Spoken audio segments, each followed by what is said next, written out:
الحمد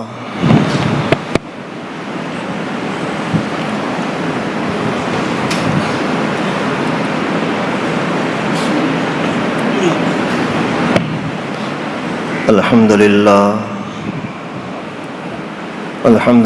الذي خلق كل شيء بقدر الذي أمات كل شيء وحشر وغفر ذنوب المستغفرين لا سيما بسحر والصلاة والسلام على خير البشر أما بعد فأعوذ بالله من الشيطان الرجيم بسم الله الرحمن الرحيم يا أيها الذين آمنوا اتقوا الله حق تقاته ولا تموتن إلا وأنتم مسلمون صدق الله العلي العظيم وبلغنا رسوله النبي الكريم ونحن على ذلك لمن الشاهدين والشاكرين والحمد للہ رب العالمین۔ محترم دوستو عزیزو، اللہ تبارک و تعالی نے انسان کو دنیا میں بیکار پیدا نہیں کیا، اس کے دنیا میں آنے کا مقصد اللہ تعالیٰ کے رضا کے طریقے ڈھونڈنا اور ان کو اپنانا ہے۔ اللہ تعالیٰ نے اپنی مہربانی سے وہ راستہ بھی ہمیں بتا دیا، اپنی طرف سے کتاب نازل کر کے اور اپنی طرف سے ایک منتخب شخصیت رسول اللہ صلی اللہ علیہ وسلم بھیج کر۔ پھر چونکہ اسلام کے، اللہ کے، رسول اللہ کے دین کے دشمن بھی بہت ہوتے ہیں، اس وجہ سے ہر وقت شیطان اس کو تبدیل کرنے کا، مٹانے کا بھی کوئی ہر طرح سے زور لگاتا رہتا ہے۔ تو اللہ تعالیٰ نے پھر اس کی حفاظت کے لیے بھی انتظام فرمایا۔ قرآن پاک جس طریقے سے آسمان سے نازل ہوا، بالکل اسی طرح سے اللہ تعالیٰ کے فضل سے ابھی تک محفوظ ہے، قیامت تک محفوظ رہے گا، اور اس کے محفوظ ہونے کی گارنٹی خود اللہ تعالیٰ نے لی۔ انا نحن نزلنا الذکر وانا لہ لحافظون۔ اور دوسرا یہ کہ قرآن پڑھانے کے لیے اللہ تعالیٰ نے رسول اللہ صلی اللہ علیہ وسلم کو بھیجا، جو ایک ایک چیز قرآن پاک کی ہمیں پیغمبر کریم نے سمجھائی۔ پھر یہ سلسلہ اللہ تعالیٰ نے پھر پیغمبر کریم کے شاگردوں کے حوالے کیا، صحابہ کرام کے، پھر ان کے شاگرد، پھر اس طریقے سے قیامت تک کے لیے اللہ کے نبی کا اعلان ہو گیا کہ مولوی لوگ میرے وارث ہیں، یعنی جو کام نبی پاک صلی اللہ علیہ وسلم کا تھا وہی کام علماء کرتے رہیں گے قیامت تک، اور اللہ تعالیٰ کے فضل و کرم سے کر رہے ہیں۔ ہر طرح کا زور لگایا گیا، ہر طرح کی آزمائشوں میں ڈالا گیا، علماء کو قتل کیا گیا، علماء کو شہید کر کے، اور زندہ علماء کو جانوروں کے، گدھوں کے پیٹ کے اندر ڈال دیا گیا، پھانسیوں پہ لٹکا کر کے درختوں پر چڑھا دیا گیا، لیکن اللہ تعالیٰ کے فضل و کرم سے انہوں نے اپنے کام کو چھوڑا نہیں۔ تو اللہ تعالیٰ نے قرآن پاک کو بھی محفوظ رکھا، اور اس کے استاذوں کا بھی سلسلہ جاری فرمایا، جو آج تک چل رہا ہے اور انشاءاللہ العزیز قیامت تک چلتا رہے گا۔ تو مقصد کہنے کا یہ ہے کہ انسان بیکار پیدا نہیں ہوا، انسان ایک عظیم کام کے لیے پیدا ہوا ہے، وہ کام ہے اللہ تعالیٰ کی عبادت۔ اللہ تعالیٰ کی عبادت میں لگے رہنا، اللہ تعالیٰ ہی کے قانون کے مطابق زندگی گزارنا، اپنی ذاتی زندگی ہو تو بھی قرآن اور حدیث کے مطابق، اپنی گھریلو زندگی ہو تو بھی قرآن اور حدیث کے مطابق، اور اپنے پڑوسیوں کے ساتھ برتاؤ ہو تو بھی قرآن اور حدیث کے مطابق، کاروبار ہے تو بھی قرآن اور حدیث کے مطابق، سیٹھ بن گیا، مزدور بن گیا، مسافر بن گیا، مقیم بن گیا، خوشی کا عالم، غمی کے موسم، کسی بھی حال کے اندر آپ کو زندگی اسی نہج پر، اسی طریقے پر گزارنی ہے جو رسول اللہ صلی اللہ علیہ وسلم نے ہمیں بتائی۔ اور زیادہ تر لوگ جو پریشان ہوتے ہیں ان کے پریشانی کا سب سے بڑا سبب بھی یہی ہوتا ہے کہ یہ اللہ کے بات کو اہم نہیں سمجھتا، اپنے دماغ کو اہم سمجھنے لگتا ہے۔ جو لوگ، حیرت کی بات ہے نا، جو لوگ اللہ تعالیٰ کے حکم کو اہم نہ سمجھیں، اپنے دماغ کو اہم سمجھنے لگیں تو یہ پریشان رہیں گے، یہ سکون کے ساتھ نہیں رہ سکتے۔ جیسے ایک روایت میں آتا ہے کہ اگر کوئی شخص صبح کے ٹائم پر اٹھنے کے وقت جیسے آنکھ کھلی اور اس کو دماغ کے اندر دنیا کی فکر ہے، یہاں سے پیسہ آنا ہے، یہاں جانا ہے، یہ دکان کھولنی ہے، یہ کاروبار کرنا ہے، فلاں سیٹ کے پاس جانا ہے، فلاں مزدور کے ساتھ بات کرنی ہے، یعنی اگر اٹھنے کے ٹائم پر اس کے دماغ میں دنیا کی باتیں ہیں، پیسے کی باتیں ہیں، تو اللہ تعالیٰ دنیا میں ہی اسی کو ایسے غموں میں ڈال دیں گے کہ اس کو غموں سے چھٹکارا نہیں ملے گا۔ بات کو سمجھیں کہ اگر کوئی بندہ صبح کے اٹھنے کے ٹائم پر اس کا توجہ دنیا کی طرف ہے تو اللہ تعالیٰ اسی کو ایسے غموں میں ڈال دیں گے، ایسے غم اس کے اوپر مسلط کر دیں گے کہ وہ ان غموں سے کبھی بھی جان چھڑا نہیں پائے گا، اور اس کو دنیا کے کام کاج کے اندر ایسے مشغول کر دیں گے کہ اس کو کبھی فراغت نہیں ملے گی۔ کام کاج میں، کام دھندے میں ایسے مشغول ہو جائے گا، ایسے مشغول ہو جائے گا کہ کبھی بھی اس کو فراغت نہیں ملے گی، اور اس طریقے سے رزق کمانے کی فکر میں لگ جائے گا کہ کبھی بھی وہ سکون میں نہیں رہے گا۔ یہ تین چیزیں، تین عذاب اللہ تعالیٰ کے اس بندے کے اوپر آتے ہیں جو اٹھتے وقت جیسے ہی آنکھ کھلی اس کی فکر مال پر ہے، پیسے پر ہے، دنیا پر ہے۔ ابھی انسان اگر علماء کو سنتا نہیں ہے، بزرگوں کی مجلسوں میں آتا نہیں ہے تو اس کو پتہ ہی نہیں ہوتا اور اس طرح کی برائیوں میں لگا رہتا ہے۔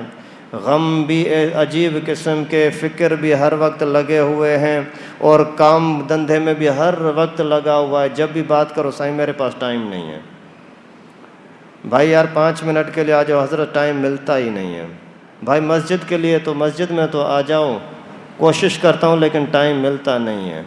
یہ اسی دنیا کے فکر کی سزا ہے کہ ایسا مشغول ہو گیا دنیا کے اندر کہ ابھی اس کو یہ احساس تک نہیں ہے کہ میں اسی پیسے کمانے کے لیے پیدا ہوا ہوں یا اور بھی کوئی میرا کام ہے، اور اس کو ایسے غم لاحق ہوں گے، پڑوسیوں کا غم، مکان کا غم، بیوی کا غم، کاروبار کا غم، مختلف قسم کے غموں میں ایسے پھنسا رہے گا، ایسے پھنسا رہے گا کہ کبھی ان سے جان چھڑانے کا موقع نہیں ملے گا۔ اور آپ خود اندازہ کریں یہ دونوں چیزیں آج کل ہیں یا نہیں ہیں۔ اور تیسری چیز یہ کہ اس کو روزی کا، رزق کا فکر ایسا لاحق ہو جائے گا، ایسا لاحق ہو جائے گا، کبھی بھی اس کی جان چھوٹے گی نہیں۔ اور یہ بیماری بھی ہے، ہر بندہ جو 500 روپے کمانے والا ہے تو وہ بھی اسی فکر میں اور بڑھاؤں، لیکن ایک بندہ 5000 روپے روزانہ کمانے والا ہے، اس کی بھی فکر ختم نہیں ہوتی، اور بڑھانے کے چکر میں 5 لاکھ روپے کما رہا ہے، پھر بھی اسی پریشانی کے اندر، پیسہ آئے دنیا آئے۔ تو یہ کیوں ہوتا ہے؟ آپ کے اپنے اعمال کی وجہ سے۔ اگر تمہیں غموں کے اندر اللہ تعالیٰ نے ڈال دیا، تمہیں رزق روزی کے فکر کے اندر اللہ تعالیٰ نے تمہیں گم کر دیا، اور اسی طریقے سے سکون اگر تمہارا چھن گیا تو اس کا سبب آپ خود ہیں۔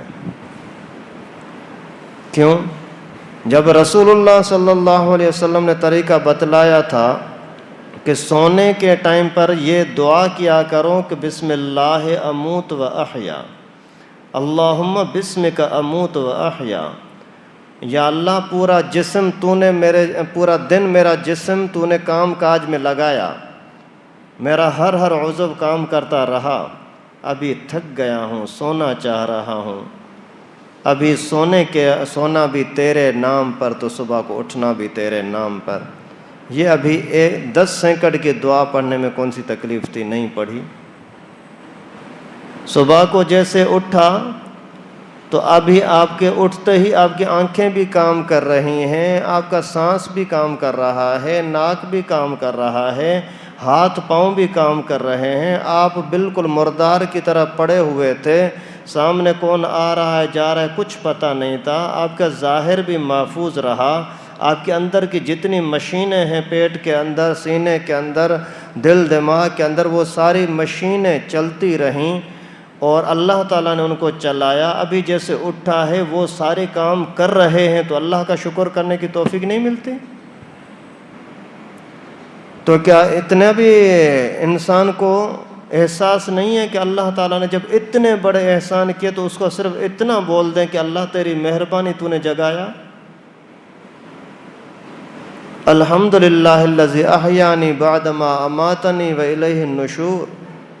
اگر اتنا سا اپنی زبان سے ہم کہتے ہیں اللہ تیری مہربانی، تو نے ہمیں نیند سے جگایا، اگر اتنا بھی نہیں کرتا اور پھر اس کام کے اندر لگ گیا، اس پیسے کمانے کے سوچ میں لگ گیا، اس دنیا کے فکر میں لگ گیا جس روزی کا مالک اللہ ہے، آپ نہیں ہیں، تو پھر یہ مصیبتیں ضرور آئیں گی، سکون چھن جائے گا، غموں میں پڑ جاؤ گے، پیسے کے فکر میں لگے رہو گے، لیکن پیٹ بھرے گا نہیں۔ اللہ تعالی ہم سب کی حفاظت فرمائے۔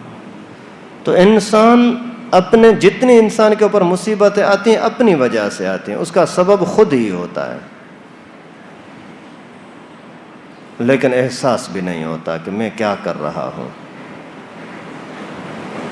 اگر کوئی بندہ پہلے کوئی نیکی کا کام کر رہا تھا، ابھی اللہ تعالیٰ نے اس سے توفیق چھین لی، تو اس کو چاہیے کہ اس کو فکر کرے کہ مجھے یہ کیوں میرے اوپر یہ مصیبت آئی، کہ اللہ تعالیٰ کے سامنے حاضری سے، نیک کام کرنے سے آخر میں محروم کیوں ہو گیا۔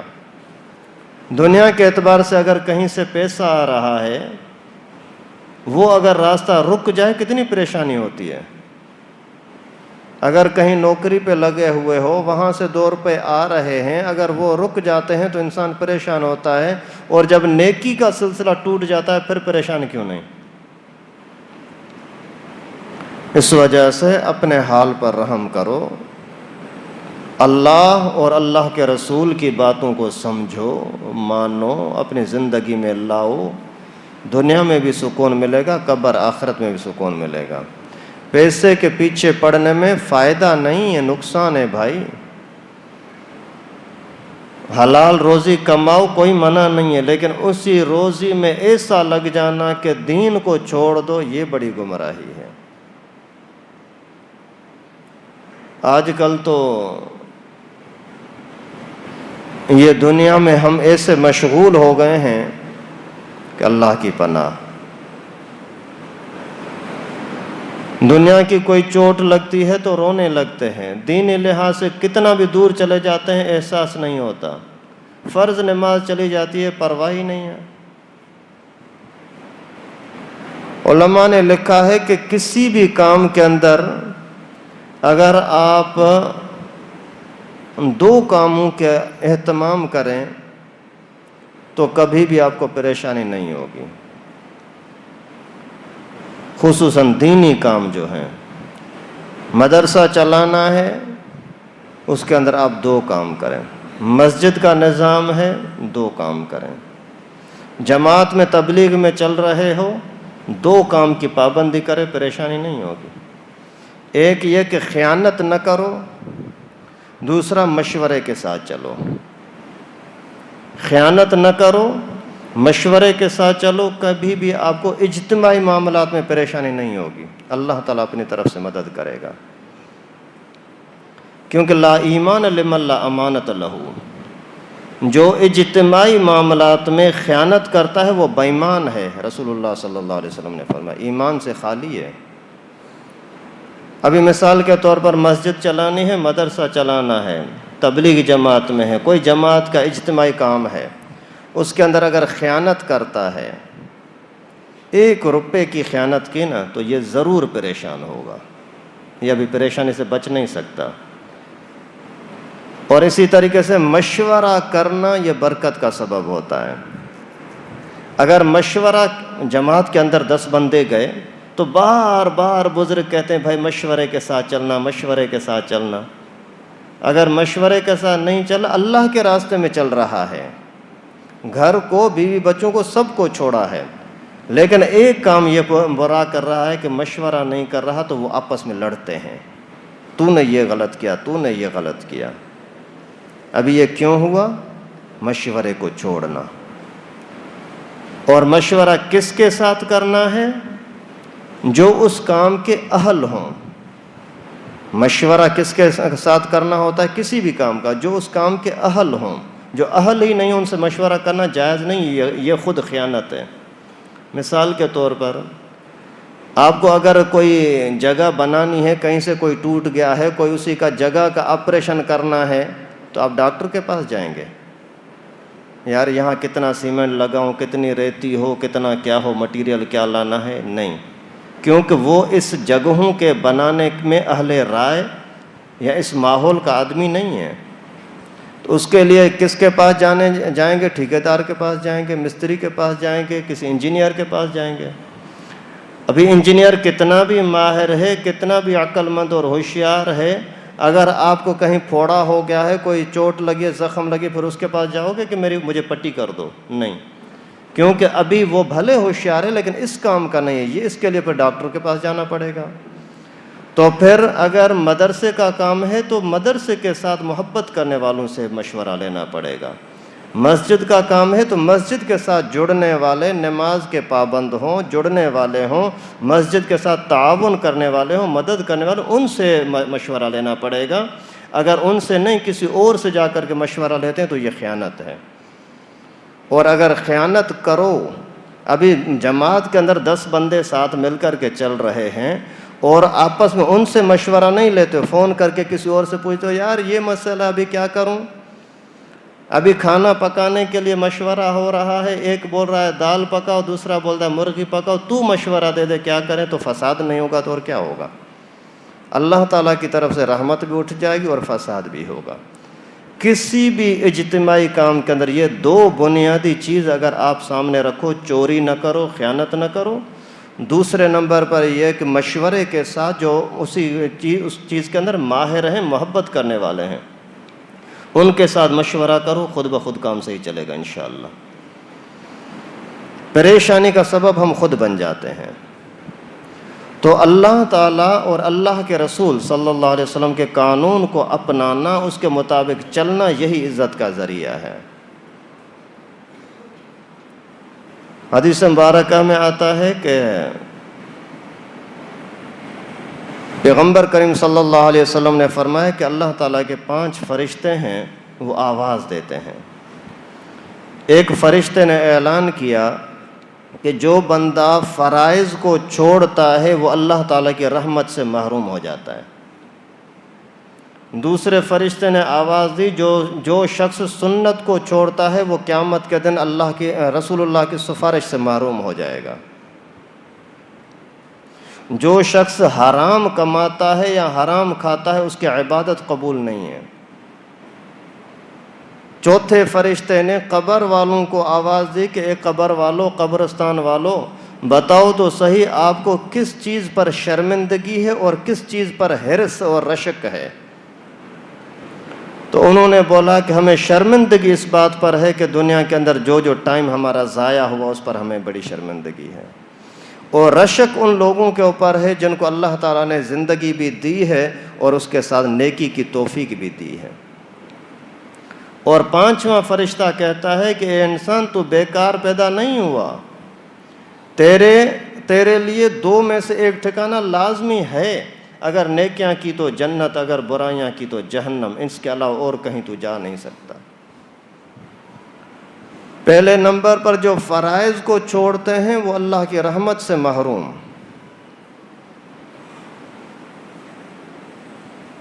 آپ تجربہ کر کے دیکھیں، جو لوگ فجر کی نماز میں نہیں آتے سکون سے خالی ہیں، اللہ کی رحمت سے واقعی محروم ہیں، پورا دن ان کا عجیب قسم کا گزرتا ہے۔ اسی طریقے سے جو بھی فرض ہو، روزہ ہے، حج ہے، زکوٰۃ ہے، جن کے اوپر طاقت ہے، جن کو طاقت ہے ان کے لیے، اور اسی طریقے سے دنیاوی معاملات کے اندر جو چیزیں فرض ہیں، سچ بولنا فرض ہے، جھوٹ بولنا حرام ہے، جو سچ نہیں بولتے تو اللہ تعالیٰ کی رحمت سے محروم، بیوی بچوں کا حق ادا نہیں کرتے جو کہ فرض ہے، رحمت سے محروم، اخلاق کی زندگی گزارنا فرض ہے، نہیں گزارتے، رحمت سے محروم۔ اس وجہ سے اگر کوئی بندہ بے چینی کی زندگی گزار رہا ہے اور پریشانی کی زندگی گزار رہا ہے، سمجھو کہ اللہ کی رحمت اس سے اٹھ گئی، اور اس کا سبب اللہ کی نافرمانی، فرائض کو چھوڑ دیا۔ اگر سنت کو چھوڑ دیا تو رسول اللہ صلی اللہ علیہ وسلم کی سفارش سے محروم۔ اللہ اکبر، اس سے بڑی کوئی سزا ہو سکتی ہے؟ ہم پوری زندگی بھر جو یہ نماز روزہ پڑھ رہے ہیں، اسی لالچ میں کہ قیامت کے دن اللہ ہمارے حال پر رحم فرمائے، اس لالچ میں کہ رسول اللہ صلی اللہ علیہ وسلم ہماری سفارش کریں اور آب کوثر عطا فرمائیں، اور اگر ہم اسی تھوڑی سی لاپرواہی کی وجہ سے کہ سنت کی طرف دھیان نہیں دیتے، سنت کی طرف توجہ نہیں دیتے، اس کی سزا یہ ہو کہ یہ بندہ قیامت کے دن پیغمبر کریم صلی اللہ علیہ وسلم کی سفارش سے محروم ہو جائے، پھر بھی کیا بچا؟ سنتوں کو ہلکا نہ سمجھو بھائی۔ آج کل تو اللہ معاف فرمائے، لوگ اسی موبائلوں شوبائلوں کی وجہ سے، برے ماحولوں کی وجہ سے، علماء سے، اپنے ماں باپ سے اتنا دور ہو گئے ہیں کہ کوئی خیر کی اچھائی کی باتیں نہ سننے کے لیے تیار ہیں، نہ سمجھنے کے لیے، نہ اپنانے کے لیے۔ فرض جمعے کی نماز ہے، ہفتے میں 1 مرتبہ ہے، اس کے لیے آئیں، امام نے سلام پھیرا، دعا کے لیے بیٹھنے کے لیے تیار نہیں اور بھاگتے ہیں۔ یہ سنت سے محرومی نہیں ہے تو اور کیا ہے بھائی؟ مسجد میں آئے ہیں، گھر کو چھوڑ کر کے، کاروبار کو چھوڑ کر کے، ٹائم نکال کر کے یہاں پہنچے ہیں، سر پر ٹوپی نہیں رکھنے کے لیے تیار نہیں ہے۔ یہ سنت نہیں ہے تو اور کیا ہے بھائی؟ اور یہ سنت سے محروم نہیں ہے تو اور کیا ہوا؟ اسی طریقے سے پائنچے ٹخنوں سے اوپر کرنا سنت ہے، نماز میں آیا ہے، سنت کی پرواہ نہیں ہے۔ ایک واحد سنت ہے جو انسان کے قبر میں بھی ساتھ جاتی ہے، سب نبیوں کی سنت ہے، داڑھی مبارک، اور وہ رکھنے کے لیے تیار نہیں ہے۔ آپ تھوڑا سا کبھی اکیلے میں جا کر کے سوچا کریں، امام صاحب کو، مولوی صاحب کو چھوڑو، تنہائی میں جا کر کے بیٹھ کر کے یہ تھوڑا سا سوچو، قیامت کے دن ہوگا، سارے لوگ اکٹھے ہوں گے، میرے محلے کے بھائی بہن بھی ہوں گے، حضرت پیغمبر کریم صلی اللہ علیہ وسلم بھی ہوگا، سارے نبی بھی ہوں گے، میری اولاد بھی سامنے ہوگی، وہاں اگر کسی سنت کی وجہ سے پیغمبر کریم مجھے پیچھے دھکیل دیں، جا جا میری طرف نہ آ، پھر تیرا کیا حال بنے گا بھائی؟ تھوڑا کبھی سوچو تو صحیح، تنہائی کے اندر ہم جو کچھ کر رہے ہیں صحیح کر رہے ہیں، غلط کر رہے ہیں؟ آپ کا دل آپ کو بتائے گا آپ غلط کر رہے ہو۔ تو سنت کو چھوڑنے والا بندہ قیامت کے دن رسول اللہ صلی اللہ علیہ وسلم کی سفارش سے محروم ہوگا، یہ فرشتے نے اعلان کیا ہے۔ فرشتے اپنی طرف سے باتیں نہیں بناتے۔ اور جو شخص حرام کماتا ہے یا حرام کھاتا ہے، اس کی عبادتیں قبول نہیں ہوتی۔ آپ جو بھی آمدنی آپ کی ہو رہی ہے اس کو کبھی سوچو تو صحیح، حلال ہے حرام ہے، اس میں چوری دھوکہ تو نہیں ہے، جائز طریقے سے پیسہ آ رہا ہے یا ناجائز طریقے سے آ رہا ہے، اور آپ خود اس کو سمجھتے ہو کہ میں یہ ناجائز کر رہا ہوں۔ اپنے آپ سے ہی پوچھو کم از کم۔ تو تو اگر عبادت قبول نہیں ہوئی تو پھر محنت کس کام کی بھائی؟ محنت بھی کرتے رہیں. آپ کو کوئی بولے کہ یار آج صبح سے لے کر کے میرے کام پر مزدوری پر آنا، صبح سے چلے گئے 8 بجے سے لے کر کے شام کو 6 بجے تک مزدوری کرتے رہے، ابھی جب مزدوری مانگنے کا ٹائم آیا بولتا ہے جاؤ. ابھی جاؤ گے؟ دل پر کیا گزرے گی؟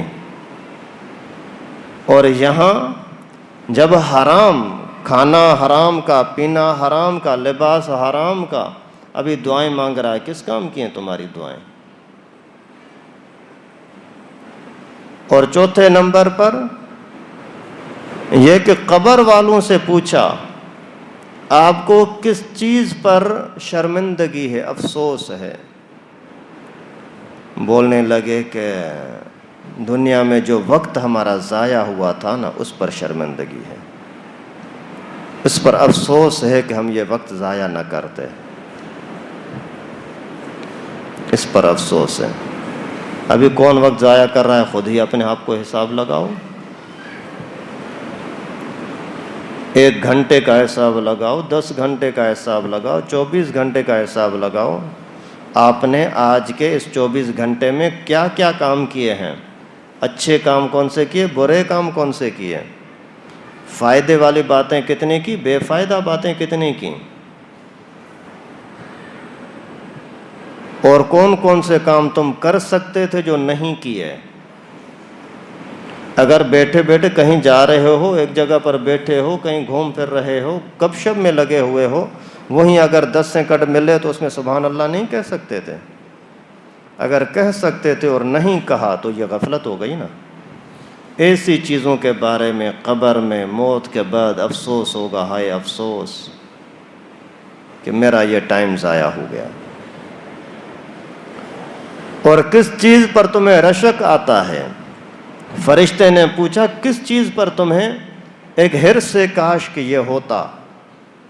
بولا وہ اس بات پر رشک آتا ہے کہ جو لوگ ابھی دنیا میں موجود ہیں، ابھی تک مرے نہیں ہیں اور نیکی میں لگے ہوئے ہیں نا، ان پر رشک آتا ہے. کاش ہم بھی ایسے ہوتے اور نیکیاں زیادہ کرتے. اللہ تعالیٰ نے جو زندگی دی ہے نا، اس پر اللہ کا شکر ادا کرو. بہت کچھ کما سکتے ہیں، بہت کچھ کما سکتے ہیں. ایک روایت میں آتا ہے 2 بندے ساتھ مسلمان ہوئے. ایک بندہ 1 سال کے بعد شہید ہو گیا، دوسرا بندہ 1 سال اور بھی زیادہ اس کی زندگی گزری اسلام کی. تو ایسے بیٹھے بیٹھے کسی نے تذکرہ کیا یار یہ دونوں بندے ساتھ مسلمان ہوئے تھے اور ایک بندہ بڑا قسمت والا تھا، 1 سال پہلے ہی اللہ کے راستے میں شہید ہو گیا. تو رسول اللہ صلی اللہ علیہ وسلم کو پتہ لگا. پیغمبر کریم نے فرمایا اس کی 1 سال کی اضافی عبادت کے بارے میں کیا کہتے ہو؟ وہ بھلے شہید ہو گیا لیکن اس کی 1 سال کی جو زیادہ نمازیں ہیں اس کا بھی تو صلہ ملے گا. 1 سال زیادہ جو نیکیاں کی ہیں اس کا بھی تو صلہ ملے گا. اس وجہ سے زندگی کے ایک ایک لمحے کو اللہ تعالیٰ کی نعمت سمجھو، اس کو ضائع کرنے سے بچو.